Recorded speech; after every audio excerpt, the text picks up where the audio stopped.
Il y avait tout un esprit de fête, où les gens aimaient se retrouver. L'après-guerre a débloqué l'envie de faire, l'envie de vivre, l'envie de... Voilà. Les gens ont eu envie aussi de faire la fête davantage, de se rassembler, d'être plus en groupe que maintenant. Il y avait moins de festivités qu'il y en a aujourd'hui. Alors, c'était un événement. C'était pire que le 14 juillet pour avoir le feu d'artifice. Moi, j'ai des souvenirs énormes. Ça impliquait tout Bléré. Hein. Il y avait une fraternité qu'il n'y a plus aujourd'hui. Mais il y avait surtout une ambiance à l'approche de la cavalcade. C'était régional, hein, la réputation de la cavalcade. Quand on voit ces rues, mais noires, vous avez une marée humaine complète. Il y a quand même des chefs-d'œuvre. Hein. Je me souviens d'un pont d'Avignon, je me souviens de chars de Rennes, magnifiques. Un bon petit diable à la fleur de l'âge, la jambe légère et l'œil polisson, et la bouche pleine de joyeux ramages, allait à la chasse aux papillons. Comme il atteignait l'orée du village, filant sa quenouille, il vit Cendrillon. Il lui dit bonjour, que Dieu te ménage, je t'emmène à la chasse aux papillons. Cendrillon ravi de quitter sa cage, mit sa robe neuve et ses bottillons, et bras vers les frais bocages, ils vont à la chasse aux papillons. Ils ne savaient pas que sous les ombrages se cachait l'amour et son aiguillon, et qu'ils transperçaient les cœurs de leur âge, les cœurs de chasseurs de papillons. Quand il se fit tendre, elle lui dit, je présage, c'est pas dans les plis de mon cotillon, ni dans les chancrures de mon corsage, qu'on va à la chasse aux papillons. L'histoire de la cavalcade, c'est vrai que c'était un lien énorme et de préparation de la fête et après. Nicole Dumest, née Massicard à Bléré. Et les cavalcades, pour moi, remontent à la première après-guerre en 1949, où j'ai été déguisée et mise sur un char pour la première fois, avec la rue de Loche, qui était le quartier de mes parents. Donc les souvenirs sont des souvenirs de préparation de cavalcade, de costumes. Le jour de cavalcade est peut-être celui qui laisse le moins de souvenirs, et surtout au début. Et la confection des chars également, puisque mon papa y participait. Et pour moi, la cavalcade s'arrêtera en 1963. Je crois me souvenir que mon père, pendant un mois, tous les soirs, allait, après dîner, à la préparation de ce char. Je me souviens de cette effervescence qui régnait dans Bléré des semaines avant la cavalcade et pendant la préparation de ces événements. Guy Brochard, mes parents tenaient un magasin de radio place de la Libération à Bléré. Mes souvenirs de cavalcade à moi, oui, c'est des années 49 jusqu'à 60, date à laquelle je suis parti à l'armée. Bon, étant enfant, bien sûr, je me retrouvais sur des chars. Alors, chaque quartier réalisait son char. Donc, les artisans d'un quartier bien déterminé réalisaient le char de leur quartier. Tous les enfants, eux, étaient habillés. La limite d'âge devait être à peu près 12 ans, où on était sur le char. À partir de 12 ans, on avait le droit de marcher et de pouvoir vendre des confettis. Faire partie du groupe qui défilait devant Qui le char. défilait devant, alors éventuellement on dansait, mais aussi on pouvait, quand on prenait son bâton de maréchal, à savoir pouvoir aller vendre des confettis, on montait dans la hiérarchie. Puis bon, arrivé une vingtaine d'années, des fois on en avait un peu marre. C'était du bénévolat, c'était... il n'y avait pas la télé, il n'y avait pas tout ça, mais il y avait vraiment beaucoup d'émulation. Alors Nicole Gilbert, épouse Baugé, j'ai participé aux cavalcades à partir de 1949, dans la cage au Rossignol, j'avais 6 ans. En 1952, j'ai dû être une houppette dans une boîte à poudre, une énorme boîte à poudre qui avait été faite, où il y avait 3 étages de boîte à poudre avec des houpettes qui étaient dedans. Et j'étais houppette, voilà. Hein. Et la dernière, en 1960, je crois. J'étais pas fille de commerçant, mais j'ai beaucoup aimé les cavalcades.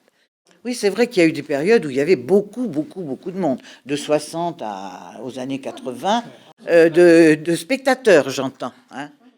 Je pense qu'aussi, on peut peut-être préciser que la date de la cavalcade, c'était toujours le dimanche qui suivait la mi-carême. Des fois, c'était bien parce qu'il faisait pas trop froid. Et des fois, il faisait très froid.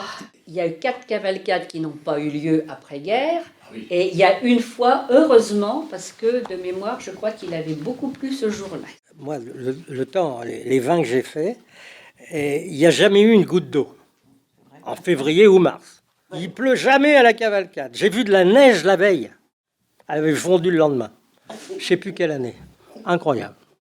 Ce qui faisait dire à tout le monde, les organisateurs, ils sont cocus. Mario Bibot, j'étais coiffeur depuis 1964. Et bon, j'étais président de l'Union commerciale. Il y a eu Monsieur Brocker au départ, parce que Monsieur Gourichon, que j'ai connu 1 an. Monsieur Brocker, qui était très longtemps, qui est l'âme de la cavalcade de Bléré, à tel point qu'il a négligé même un peu son affaire professionnelle, malheureusement, à cause des cavalcades et de l'Union commerciale. Et après lui, il y a eu Monsieur Raoult, très peu de temps. Après, j'y étais pendant plusieurs années. De 83 à 84, Monsieur Robineau m'a remplacé pour la dernière cavalcade. Notre record en entrée payante, c'est 10 000. Oui, ben moi, je vais vous Autour. citer un chiffre entre 30 et 50 000 personnes, voire Nouvelle République de l'époque. C'est possible parce que C'est moi, pas je parle facile des à entrées évaluer, payantes. La grande affluence de la cavalcade, c'était quand même avant qu'elle devienne payante. La cavalcade passée, le pont de Bléré, il fallait plus de 2 heures, 2 heures à 2 heures et demie pour arriver à le traverser. Moi, j'étais môme, je mettais moins que ça. Bon, je prenais le parapet et j'arrivais à passer. Mais il fallait 2 heures, 2 heures et demie pour traverser le pont. Daguenel-Paul, j'ai été commerçant, artisan, de 61 à 69. J'ai connu les cavalcades de 49 à 84. Et j'ai participé tous les ans, sauf évidemment mon service militaire. À l'époque, j'ai fait 34 mois. Mais donc j'ai au moins ce souvenir là du char Pax à la Croix. C'était la fin de la guerre, hein. Alors donc Pax, ça dit bien ce que ça voulait dire. Avec dans nos petits vélos des fleurs bleu, blanc, rouge. On était 2 devant le char et puis le char derrière que j'ai peut-être à peine vu d'ailleurs, hein, parce que forcément, quand on est devant avec son petit vélo, on ne regarde pas ce qui se passe derrière.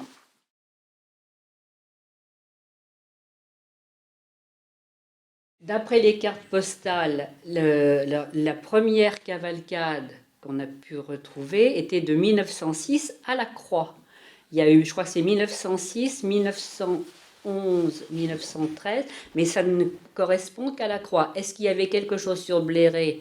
Je ne sais pas. On n'a pas pu retrouver de date. Je ne savais même pas qu'il y avait eu des cavalcades avant-guerre. Moi non plus. Ah ben, avant la guerre, chaque personne participant faisait son costume. Mais tout le monde participait. Le déguisement, c'était des piétons. Il n'y avait pas de char. Pas toujours. Il n'y avait pas de confetti avant la guerre. Ça se faisait parce que, par sympathie, pour faire une fête. Il n'y avait pas de distraction. Le cinéma, avant la guerre, il n'y en avait pas.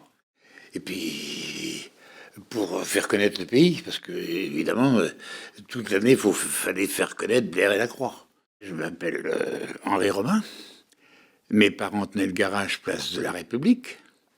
Et depuis l'âge de 6 ans à peu près, ben, j'ai participé à peu près à toutes les cavalcades, jusqu'à temps que je quitte le pays en 64. Hein, tant qu'il y en a eu, on a fait des chars. Dans le garage, tous les ans, il y avait à peu près un char minimum de fabriqué. Mais il y avait, avant la guerre, il y a eu de très très beaux chars. Par exemple, quand Mussolini a envahi l'Éthiopie, il y a eu un char des Éthiopiens. Quand le feu a pris à côté de chez mon parrain, qui était le père Moulin, le charcutier, les pompiers ont fait un char extraordinaire. C'était assez compliqué de faire des chars, mais tout le monde participait. Et puis je vous dis, à l'époque, la main-d'œuvre des artisans, les employés, participaient aux chars. Mais après la guerre, c'était plus possible, hein, c'est trop cher. Il y avait des chars avec deux chariots l'un derrière l'autre. Et alors tirés pas pratiquement qu'avec des chevaux ou les mules. C'était vraiment folklorique parce qu'il fallait monter le pont. Et les chevaux, avec les fers, ils glissaient sur le pont. On avait même pour monter le pont, des fois, un cheval supplémentaire. Tout le monde accourait pour voir le cheval qui se mettait à genoux, quoi, évidemment. Il y avait autant de monde, oui, mais d'un autre côté, il faut tenir compte des moyens de transport. Il y avait beaucoup moins de véhicules. Il y avait les cars, il y avait les trains. Mais alors, à l'époque, avant la guerre, c'était Bayou qui amenait les gens de partout, hein, du Loir-et-Cher, de tous les coins. Les gens dépendaient les uns des autres, plus que maintenant. Moi, mes parents et mes grands-parents étaient de la Croix et jamais personne ne m'a parlé des cavalcades d'avant-guerre. Et s'il y en a eu avant la guerre, c'était peut-être plus local. Nos anciens, nos grands-parents, tout au moins, avaient déjà certainement envie de faire la fête, peut-être même plus de se réunir que nous maintenant.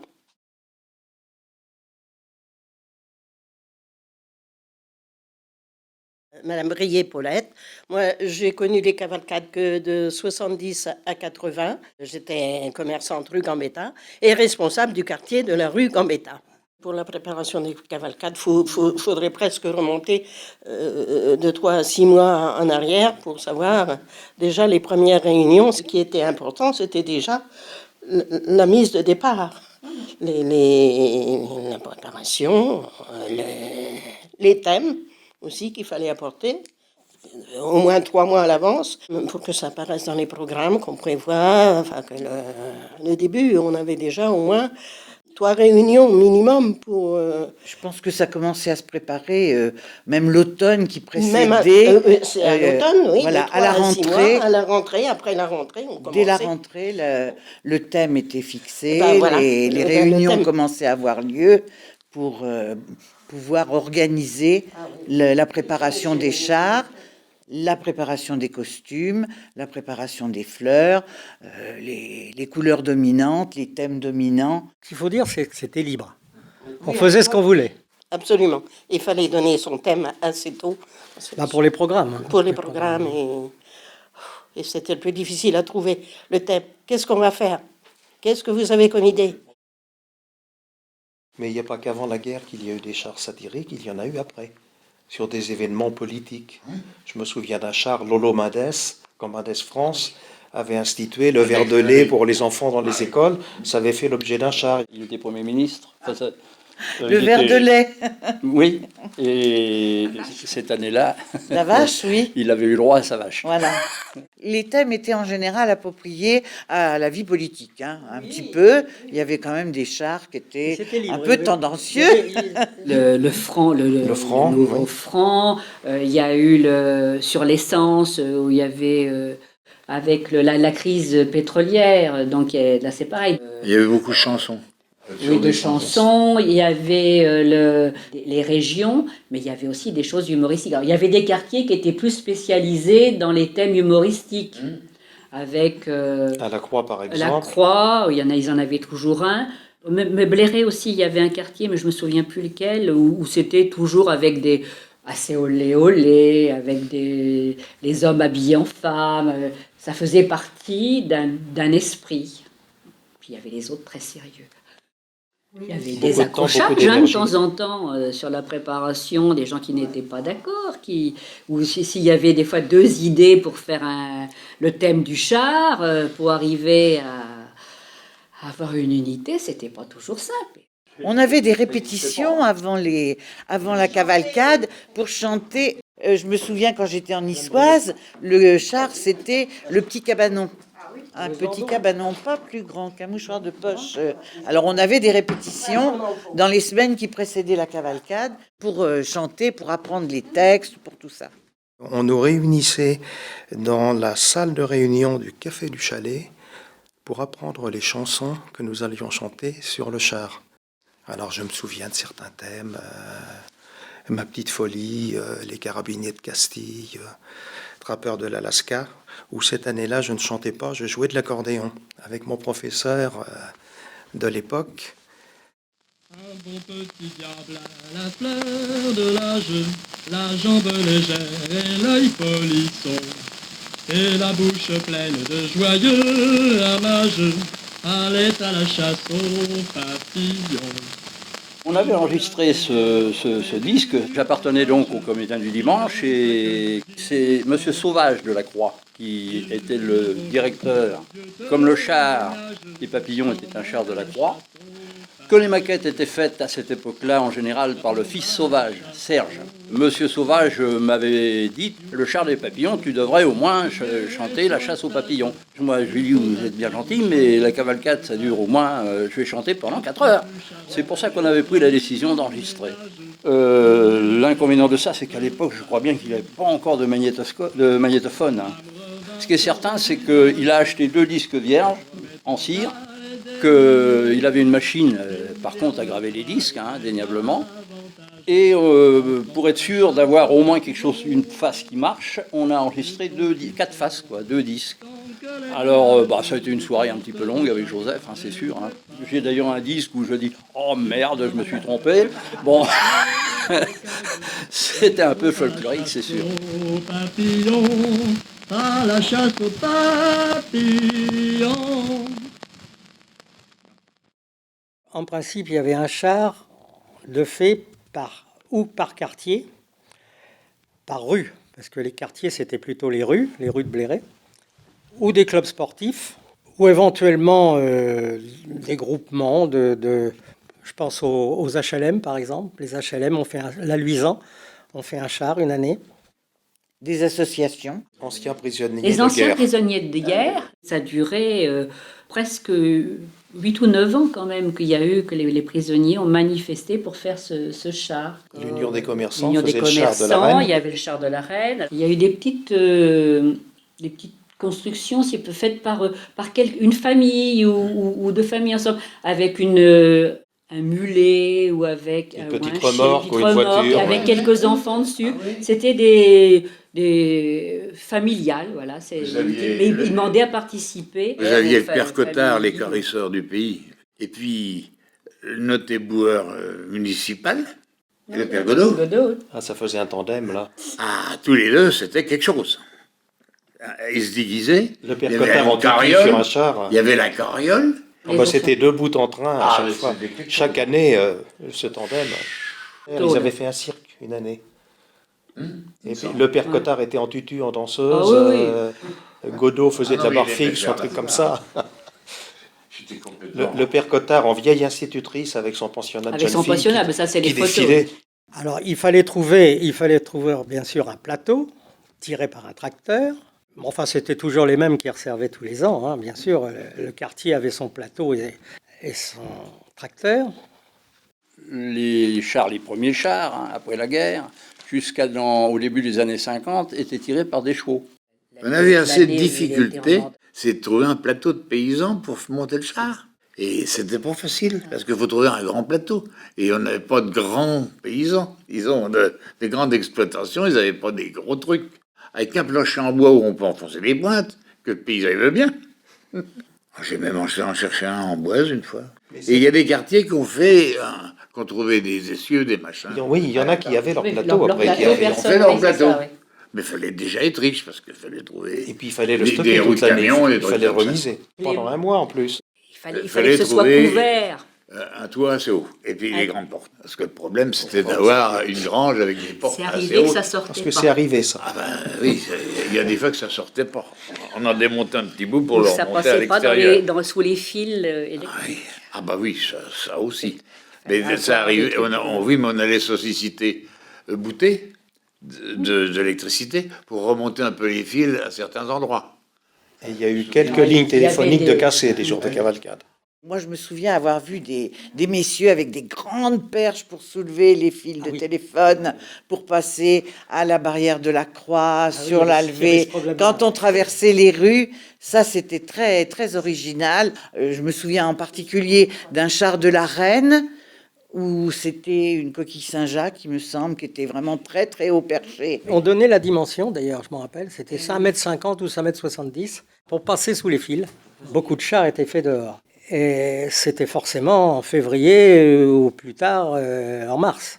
Autrement dit, ce n'était pas une période très agréable pour travailler dehors. Il y a seulement qu'au bout de fin des années 70 qu'on a réussi à acheter en zone industrielle de Bléré un local. Et dans ce local, on pouvait faire 6 chars. Il en restait quand même 3 ou 4 à faire à l'extérieur. La préparation des chars, moi je sais que sur la rue de Loche, donc ma maman s'occupait beaucoup de cette préparation, bon, avec d'autres personnes, mais il y avait également quelqu'un qui était doué en dessin, qui était Monsieur Sauvage, Marcel Sauvage, qui leur donnait quand même de gros coups de main. Donc il choisissait un thème et il proposait quelques croquis, et après il fallait voir la réalisation qui était possible, le matériel qu'il fallait. Pour certains quartiers, je pense entre autres la rue du Pont, il y avait 2 plateaux, ce qui était quand même énorme comme travail. J'ai le souvenir entre autres des Hortensias, Mademoiselle Hortensia, les Violettes aussi. Quand même, la rue Gambetta, les années où j'y étais, de 49 à 64, pendant Madame des Félan. années, il y a eu Monsieur Renaud, et qui a beaucoup participé à la création des chars. Il était très artiste, donc il faisait les maquettes, il faisait la décoration. Moi, j'ai les mêmes souvenirs des hommes qui, le soir, allaient travailler sur les chars.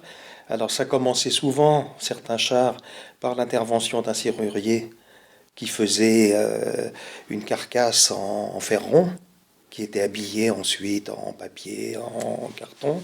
Ça se terminait par la peinture.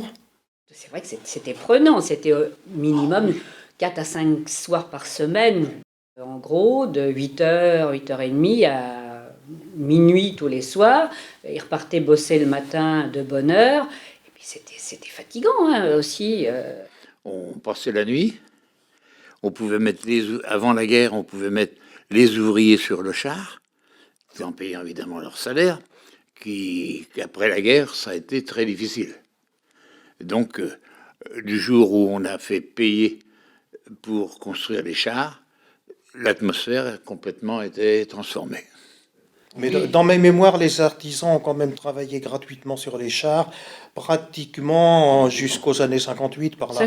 Oui, c'est 58, Je 59. sais qu'on a toujours travaillé gratuitement. Moi, ce dont je me souviens, c'est à partir de 1949, 50, les chars, c'était que du bénévolat. Hein. Bah, autrefois, les premières cavalcades, c'est pas l'UCAI qui s'en occupait, c'est chacun des quartiers. Il y avait le quartier de la Gâtine, il y avait les rues, les différentes rues, mais à mon avis, tous les quartiers étaient autonomes, c'est-à-dire chaque quartier travaillait pour lui. Il y avait des quartiers qui étaient plus riches les uns que les autres. Ça dépendait du nombre d'artisans et de la profession des artisans. Alors, on pouvait payer une personne pour un menuisier ou quelque chose comme ça pour faire au moins l'ossature du char. Hein, tandis qu'il y a des quartiers, on faisait ça bénévolement le soir, avec le matériel de l'artisan. La personne qui manuellement construisait le char. À tout casser, ils étaient 1 ou 2. Parce que il y avait des bosseurs et il y avait les spectateurs qui allaient boire un coup. Et croyez-moi, ça m'est arrivé de faire un char, moi, pour notre petite association de scooters et motos qu'on avait fait. Et mon char était fini, il était 2h du matin. Je suis allé chez Croulard, où on faisait les chars. Il n'y avait personne, ils étaient au troquet. Hein, on ne pouvait pas travailler sans boire. Mais les finitions souvent étaient faites par les femmes pour décorer. La pose des fleurs. La pose des fleurs, la pose des dentelles, la pose des petites fanfreluches. C'était le plaisir de faire une soirée. Comme avec des avant, endroits où on faisait les châtaignes ou les noix, là, nous on faisait les fleurs. on a fait les roses de la même façon. Quand on faisait les roses, c'était le fil de fer, Puis, enfin, je n'aurais même pu les faire parce qu'il faut découper le papier. Papier crépon, oui. Il en possédait maintenant, le papier crépon. Et je me souviens que pour faire les fleurs en papier, il y a des gens qui avaient fabriqué des emporte-pièces pour fabriquer les pétales des Pour les roses. couper. Il y avait des chars où c'était que un tapis de rose sur les parois. Il faut en faire. Le char des violettes, je peux vous dire qu'il a fallu du temps pour fabriquer des violettes. Hein. Non, mais une violette, c'est pas gros. Hein. Alors, on se réunissait dans la salle des fêtes de la Croix et on faisait des fleurs. Et après, on buvait un coup. Oui, évidemment. Ça, en Touraine, on n'a jamais terminé quelque chose sans boire un coup. Alors moi, je me souviens que ma belle-mère, dans les années 60, mon beau-père faisait du billard au Café du Chalet, et les gens du billard avaient fait un char où c'était un plateau de billard avec les cannes, et tout le plateau, c'était des fleurs. C'est pour vous dire le nombre de fleurs qu'il fallait pour faire, parce que je sais pas, le plateau faisait peut-être 1,50 m sur 3 mètres ou quelque chose comme ça. Puis nous, on en donnait au salon de coiffure, les clientes sous le casque, elles faisaient des fleurs. Allez, vous allez bien me faire quelques fleurs. Il y en a qui ne venaient plus à cause de ça, parce qu'ils vont me faire travailler. Je me souviens aussi que les costumes arrivaient à ma mère déjà taillés. Il n'y avait plus qu'à les coudre. Les costumes se faisaient souvent par quelques familles qui savaient mieux coudre que d'autres. Après, les finitions, chacun essayait d'y participer. Certains restaient en stock et on essayait éventuellement de reprendre des pantalons, les vestes éventuellement aussi. Il y avait des fois que des détails à reprendre. Et d'autres costumes étaient faits personnellement et les gens les gardaient. Mais dans l'ensemble, la base restait la même. Il y a eu des années avec beaucoup de travail. J'ai un souvenir du Tyrol, où il a fallu broder au point de chaînette des tas de choses. Non, c'était assez impressionnant, ça, le temps qu'il fallait pour faire ça. Bon, je me souviens bien sûr de la mise en sac des confettis. Bon, la mesure, c'était la boîte à conserve. On avait tous la même mesure pour remplir les sacs en papier. Bon, il en partait un peu dans la figure du voisin de temps en temps. Moi, j'ai des souvenirs de réunions le soir pour mettre les confettis dans des sacs en papier. Et il fallait faire des petits paquets qui seraient vendus séparément. Donc, c'était l'occasion de grosses rigolades. Ça laisse des bons souvenirs. C'était un moment festif, la mise en sac des confettis. Les confettis arrivaient dans des sacs de jute. Alors, je crois qu'on avait le droit à 250, au moins 250. Oh, peut-être même 500 paquets, mais on savait combien mettre dans les paquets. Voilà, on mettait les poignées dans les sacs et puis... Paquet marqué UCAI d'ailleurs. Voilà, Pour tous pas les qu'il y ait sacs de fraude. étaient marqués. Oui. Faut pas qu'il y ait de fraude, des gens qui viennent avec leurs paquets. On les achetait en gros, on revendait au quartier ce qu'ils avaient besoin. Ce qui était obligatoire, c'est mieux. Ah oui, ça venait forcément de l'union commerciale. Ce qui c'était obligatoire, on avait le droit, enfin, on devait prendre au minimum la valeur de 500 €, 500 paquets. Tous les ans, il était élu la reine du commerce et ses dauphines au moment des rois. C'était un bal. Hein. Pour être éligible, il fallait être ou fille ou employé de commerçant. Alors, il y avait un jury qui élisait, bien sûr, la reine et les dauphines pour la prochaine cavalcade. Alors, elle recevait, bien sûr, des cadeaux, des trucs. C'est M. Brochard, je crois, qui a dit la dernière fois que la reine avait reçu un ramonage gratuit, mais dans la circonscription de Bléré. Il ne fallait pas qu'elle habite autre part, elle n'avait pas le droit d'être ramonée. Bon. Le matin de la cavalcade, les reines, moi je les coiffais, l'union commerciale fournissait le tissu, et puis elle se débrouillait pour... À charge de faire les robes. Ou la mère, ou les copines. ou les couturières du coin. Voilà, alors ça c'était le matin, et après on allait les chercher avec une voiture américaine que l'Union avait achetée. Le garagiste de la Croix, comment il s'appelle, Vigeant. Bon, lui, il a transformé le coffre arrière de la voiture américaine en plateforme, avec un petit escalier, et les filles étaient debout, toutes les trois, dans la voiture, et on allait à la Croix, avec l'aide de la musique qui allait être la musique de tête à la cavalcade, qui arrivait le matin, qui était, je vous dis, une musique prestigieuse, ou la garde républicaine, ou les pompiers de Paris, ou... La musique des mineurs de Bretagne. Il y avait un groupe de mineurs. Il y avait une fois une musique qui venait des Sables d'Olonne, avec un groupe de Sablaises. Il y a eu les Vendéens, il y a eu Les Gilles. les Gilles, il y a eu des groupes de danseuses, le French Cancan. Et puis après, il y a eu les majorettes. À la Croix, monsieur le maire, monsieur Dumoulin, nous attendait sur le perron de la mairie. Alors les gens de la Croix étaient là, bien sûr. Les gens de la Croix étaient sur la place. Et les reines étaient présentées sur le balcon de la Croix. Et après, on rentrait boire un coup, la tradition, à l'intérieur de la mairie. Après, on repartait pour le repas du midi, réglé par la municipalité. Il faut le souligner, parce que c'est tout ce que ça leur coûtait pour la cavalcade. Et après, on montait les rennes à la Croix, en haut de la côte, où étaient disposés les chars dans l'ordre des programmes.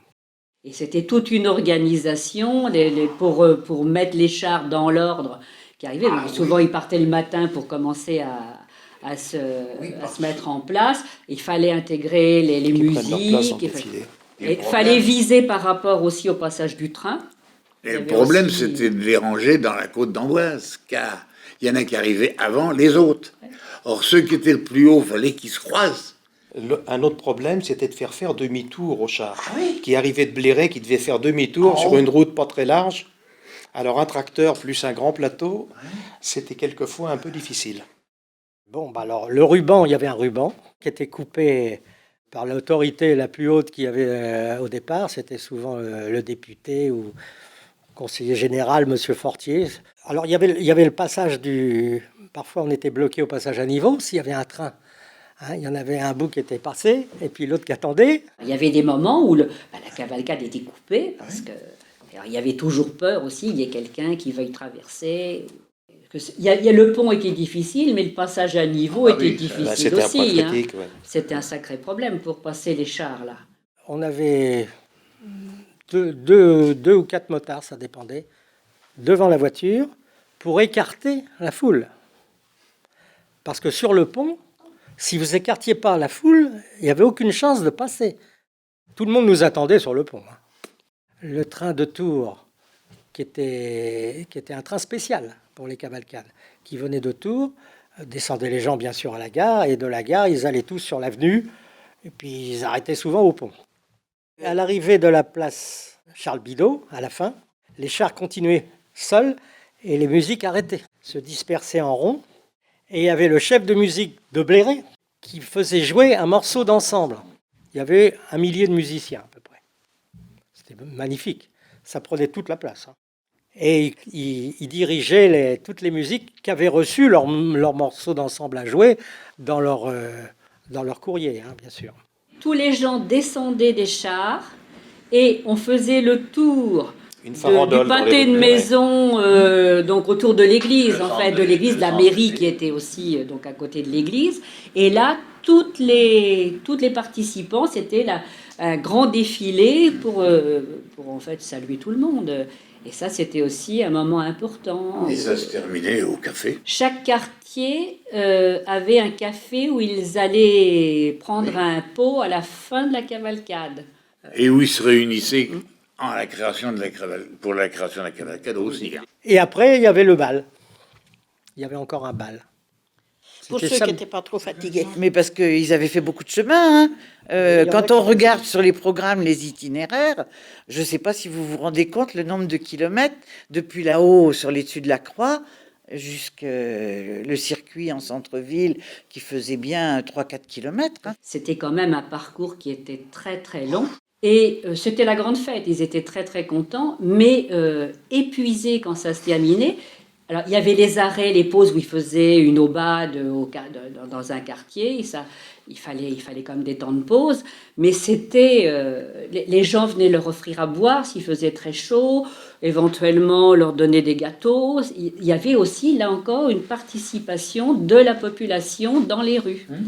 Mais le plus fatigant, c'était les gens qui vendaient des confettis, parce qu'ils faisaient pas que la cavalcade, ils marchaient dans tous les sens. Et ben, fallait le revenir. soir, on tenait plus sur les jambes. Il fallait revenir chercher du matériel. oui. Il fallait... Puis il y avait un fallait camion. faufiler à travers la foule pour les taper, pour leur vendre leurs confettis. Il y en a même qui faisaient la quête aussi, avec des boîtes pour faire la quête. Aussi. Hein, et il y a quelques petits malins qui avaient trouvé le truc de mettre leur boîte au bout d'une perche pour faire la quête aux gens qui étaient au premier étage à leur fenêtre. Faut pas oublier les bals costumés. Il y avait des couples qui se déguisaient. Et il y avait un prix. C'était le bal de la mi-carême, où on se déguisait.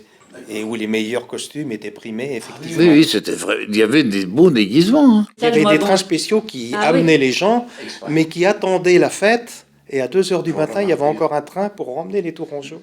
Le bal de la cavalcade, après, il a été sous parquet, mais on faisait samedi soir et dimanche. Il y avait 2 balles. C'était intéressant. Au point de vue recette aussi.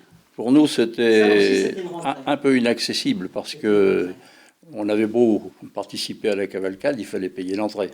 Et puis, avant, peut-être que c'était gratuit, mais moi, je n'en sais pas encore. L'Union commerciale nous donnait quelques tickets gratuits pour justement récompenser les participants et de tickets de manège pour les enfants.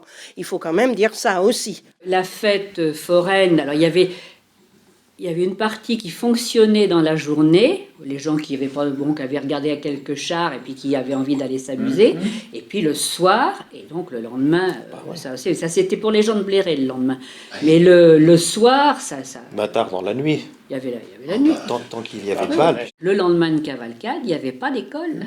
C'était la journée du maire. Et ça, les enfants attendaient ça avec une grande impatience. Mais c'est vrai que la journée du maire, c'était quelque chose d'une institution à Bléré. Hein. Et l'après-midi, il y avait la fête foraine. Et la fête On se foraine, retrouvait hein. tous à la fête foraine. Mais les gens des manèges faisaient pas cadeau des tickets, mais presque. Ah oui. Ça, tout le monde faisait bloc pour cette cavalcade. Il y en avait sur 2 allées. Hein. C'était sur le Quai Bellevue. Voilà. Les- La fête les foraine attractions. était sur le Quai Bellevue. Et c'était pas des petits manèges. Hein. Le Grand 8, il y avait des trucs comme ça. Les auto-tamponnantes étant bien entendu obligatoires. Hein. J'ai dû laisser un peu de monnaie quand même, sûrement. Donc, l'UCAI délivrait 2500 francs pour tous ceux qui organisaient un char. Autrement dit, avec 2500 francs, il fallait qu'ils se débrouillent à confectionner un char. Comme recette, ils avaient également la vente des confettis, un objet qui était défini tous les ans. Une année, c'est le bilboquet, une autre année, c'était un yo-yo. Un objet qu'on achetait également en gros et qu'on redistribuait au quartier. J'ai le souvenir de plusieurs, donc la petite chistera quand c'était le Pays Basque, il y a eu les castagnettes pour l'Espagne, une petite pagode. J'ai le souvenir, moi aussi, des fleurs des chars qui étaient vendues Qui était vendu. à la fin de la cavalcade. Notamment Les Mademoiselle hortensias. Hortensia. Il y avait une montagne d'hortensias qui ont été vendues à la fin de la cavalcade. Il y en a même Au qui public. essayaient d'en récupérer le long du parcours, de se servir. La vente des programmes, où ils avaient un pourcentage sur les programmes, qui servait également de tombola. Et les programmes étaient vendus dès qu'ils étaient imprimés, c'est-à-dire avant la cavalcade, bien sûr, et qui étaient vendus... Ils étaient en vente chez les commerçants. Voilà. Sur ce programme, il y avait déjà pas mal d'encarts de commerçants de Bléré, ce qui permettait de financer le programme, et certainement une partie des lots, puisqu'en 1950, il y avait une bicyclette Peugeot à gagner. C'était déjà quelque chose en 50, une bicyclette. Hein. Mais en 51, c'était un vélomoteur. En 53, là, on passait à un scooter Magna de Bon. En 54, une chambre à coucher. Alors en 55, il y avait plusieurs lots, un poste de TCF, alors 6 casques clapiers, un service de table, un appareil photo. En 57, machine à laver, salon d'été, une bicyclette homme, une bicyclette femme. Et en 58, ça a été l'apothéose, puisqu'il y avait une 4 chevaux Renault à gagner. Et la dite 4 chevaux défilait en tête de cavalcade sur un plateau. Et il y avait un numéro Il était sur numéroté. le programme, numéroté. Il y avait un tirage au sort à la fin de la cavalcade.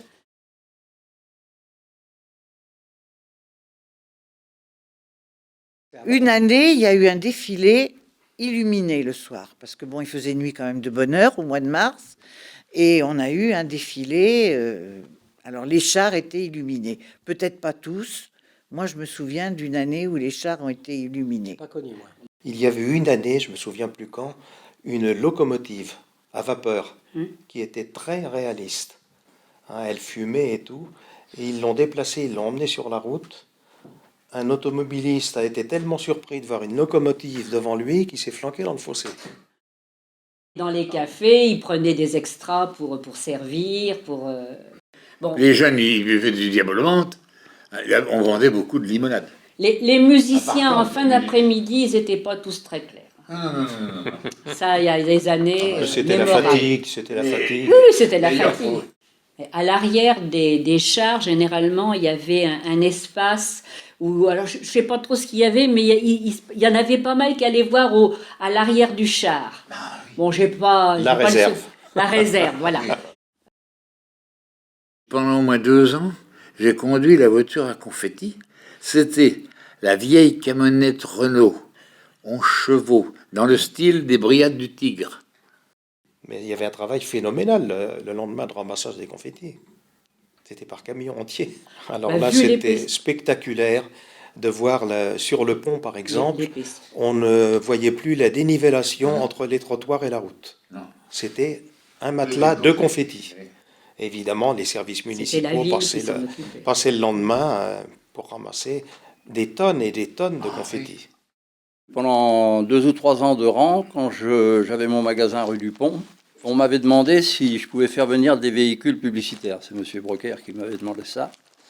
Et pendant 2 ans ou 3 ans, je faisais passer ces véhicules. Il y avait une machine à laver ouverte, un véhicule en aspirateur ouvert, la boule ouverte. Donc il y avait un petit défilé publicitaire devant. En profession qui était aussi très liée avec la cavalcade, c'était l'imprimeur, c'était Monsieur Cadet. Parce que d'abord, c'était lui qui imprimait tous les programmes. Et bon, puis les massicots servaient aussi à couper pas mal de choses à l'imprimerie. Tous les artisans prêtaient leur matériel Ah bah oui. pour la réalisation. Bon, un événement qui est à côté, mais alors, c'était le rôle des boulangers ce jour-là. Je ne sais pas combien de fournées ils pouvaient faire dans la nuit, dans la journée. Bon, le boulanger, lui, il voyait rien de la cavalcade. Mais c'était le jour le plus important de l'année pour le pâtissier, pour le charcutier qui vendait du jambon ou des rillettes pour mettre Tous les avec. métiers de bouche, oui. Sont des gens qui, eux, par contre, ne voyaient pas la cavalcade. Alors, il y avait aussi les photos qui étaient prises, que c'était aussi un grand événement, ça. Le photographe, qui était Henri prenait des photos, elles étaient exposées après avec un numéro, et chacun allait commander la photo. Donc, on se retrouve effectivement à pas mal à avoir la même photo. Moi, je me souviens de Annick de Forges, dont les parents tenaient le café du chalet. Elle dit, moi, à la maison, maman ne voyait jamais la cavalcade, sauf au moment où éventuellement il passait au coin, mais Elle travaillait. Elle travaillait, alors donc elle achetait pas mal de photos de cavalcade après. Et les Blairois venaient 8 ou 15 jours après au Ciné Bellevue voir le film de la cavalcade. De la cavalcade, oui, aussi. Parce que mon père filmait en 16 mm la cavalcade. Et la repasser au cinéma, c'était les actualités locales. Ouais. Et beaucoup de Blairois venaient au cinéma Oui. ces semaines-là pour revoir la cavalcade et se voir en film. Chaque quartier, oui, pour remercier les participants, organisait donc une sortie, c'était un pique-nique, chacun s'y rendait par ses propres moyens. Et à l'occasion de ce pique-nique, il y avait des tas d'animations d'organiser, à savoir des jeux, courses en sac, tir à la corde, des chanteurs se produisaient, racontaient des histoires. Et ça se passait dans la bonne humeur. Bah, je sais que pour le quartier Gambetta, on avait été sur le bord du Loir, en pique-nique. Hein. Le pique-nique, on a passé la journée, on a rigolé, on a joué, puis on est rentré le soir. Les gens amenaient leur repas. Il y avait un apéritif d'offert, je me souviens. Oui, il y avait toujours, on emmenait à boire dans la bagnole. Puis ça c'est tout en jour. Hein. Dans les films de cyclique, et on retrouve là les anciens commerçants de Bléré. Ouais. On voit pratiquement tout le monde là. Pratiquement tout le monde. Tous les commerçants de Bléré, tous les gens qui ont marqué la vie à Bléré. Vous avez tous un petit bénéfice, les quartiers. Hein, à la fin, peut-être de moins en moins, hein, c'est vrai, comme vous dites, puisque ça coûtait cher de faire son char. Et avec ça, en principe, il faisait un petit repas. Hein, un petit repas. Selon les moyens. Entre les participants, ceux qui avaient fait au moins une fleur. Quand il n'y avait pas d'argent, on faisait son panier. Nous, c'était pas riche, c'était un barbecue, si l'on peut dire, avec les bois, les restes de bois et tout ça qu'on avait. Bon, on faisait griller quelques saucisses et puis les gens qui apportaient un petit peu leur panier, voilà, pour se réunir. Il y a eu des sorties au Pausanne, il y a eu des sorties à Courcheverny. On partait à 100 personnes, hein, dans des camions, dans des voitures particulières, etc. C'était la sortie détente. On avait l'impression que c'était le défouloir. Moi, c'est là où j'ai vu mes parents s'amuser, comme je les ai jamais vus s'amuser ailleurs. Moi, je revois des films sur cyclique où je retrouve mes parents en train de faire la brouette ou des courses en sac ou des choses comme ça. Et ça ne coûtait rien au quartier. Voilà, ça coûtait rien. Ben moi, je me souviens quand même que ma dernière cavalcade, on a fait un petit repas au restaurant. Et donc, la dizaine de personnes, c'est-à-dire en partie mon mari, mes enfants et puis quelques amis, et comme j'avais fait un peu de bénéfices, j'ai dit ce bénéfice-là, j'en fais bénéficier mes bénévoles. Et moi, j'ai participé à peut-être 2 ou 3 sorties, les premières avec mes parents. En forêt d'Amboise avec Barou. Oui, en forêt d'Amboise, mais on emmenait son panier. Hein. Donc ça coûtait absolument rien au quartier. Hein. C'était pour se retrouver entre amis. Alors toutes les personnes ayant participé, venaient.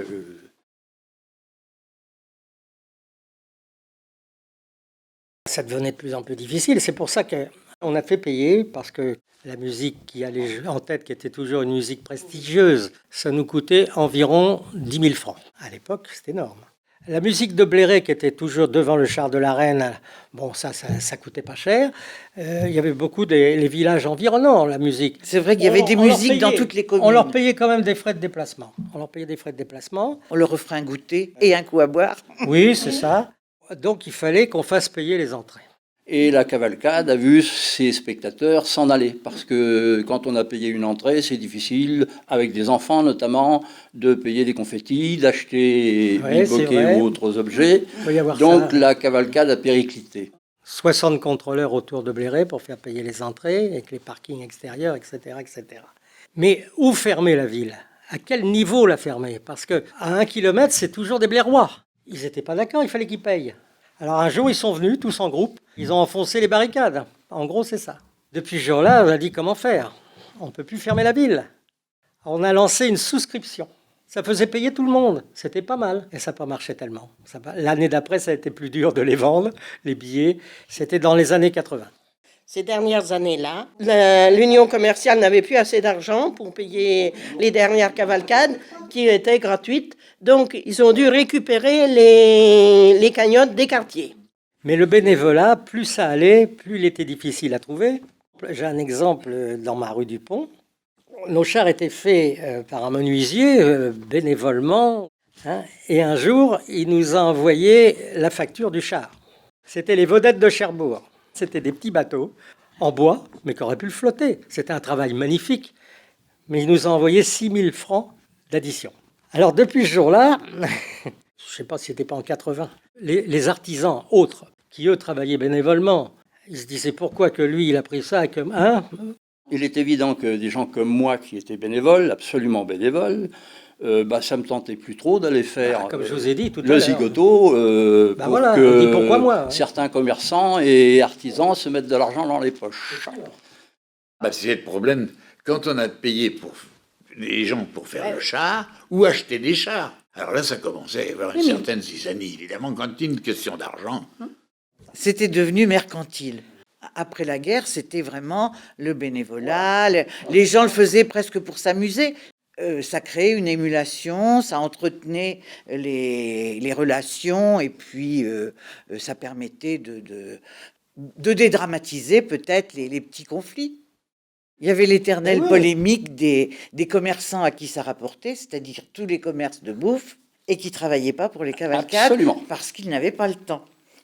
Et qui refusaient même de donner de l'argent pour que la cavalcade puisse tourner. J'ai eu une année terrible où tous les cafés sont mis pratiquement en grève. n'ont pas voulu participer, comme vous dites. On leur a dit, mais vous vous rendez pas compte, la cavalcade, ça vous rapporte quand même quelque chose, je ne sais pas. On ferme la ville à midi, hein, les gens ne peuvent plus ressortir, ils sont obligés de boire et de manger sur place. Il nous dit, ça ne nous donne rien parce qu'on est obligé de prendre du personnel en plus.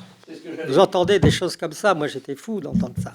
Bon, alors le fait que ça coûtait de plus en plus cher, le fait que c'était là un peu l'avènement de la télévision. Pour moi, ça a vraiment été le moment clé quand la télé est arrivée. Le bénévolat n'existait plus. On peut dire que la télévision a tué la cavalcade. Hein. Ça joue beaucoup. Bon, et puis c'est plus la même ambiance, c'est plus la même époque. Ça... Il y avait la vie à Bléré. Ça marchait. C'est une autre vie, quoi. Maintenant, c'est fini, quoi. Faut faire autre chose. Non, puis il y avait une ambiance de fête dans Bléré à l'approche de la cavalcade et pendant la cavalcade. C'était phénoménal. Cette ambiance qui régnait, mais dans tout Bléré. Je me souviens d'une veille de cavalcade où notre prof de français, Madame Pichon, avait voulu nous faire un travail, mais tout le monde était énervé, une ambiance électrique, on n'a rien fichu. Elle n'a pas réussi à nous remettre au travail. Autrefois, on faisait quand même 64 heures minimum. Et bon, comment voulez-vous après s'occuper de toutes ces choses, faire de la musique, s'occuper des cavalcades, on y arrivait quand même. C'est même absolument étonnant, hein. Mais on y arrivait quand même. Mais c'est dommage ce qu'on fait là, on ne l'ait pas fait 10 ans plus tôt. Parce qu'il y aurait eu davantage de mémoires. Hein. Parce que des mémoires de mon âge, il n'y en a plus beaucoup. C'est pas dans les plis de mon cotillon, ni dans les chancrures de mon corsage, qu'on va à la chasse aux papillons. Sur sa bouche en feu qui criait « Sois sage », il posa sa bouche en guise de bâillon.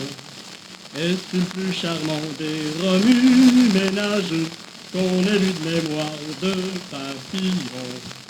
Un volcan dont l'âme revint au village, en se promettant d'aller des millions, des milliards de fois et même davantage, ensemble à la chasse aux papillons.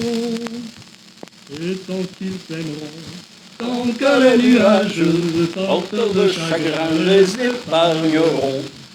Il fera bon voler dans les frais bocages. Ils ne font plus la chasse aux papillons. La chasse aux papillons. Ah bah attends, ça aurait pu, hein. Je pourrais vous la faire maintenant, la musique, mais bon.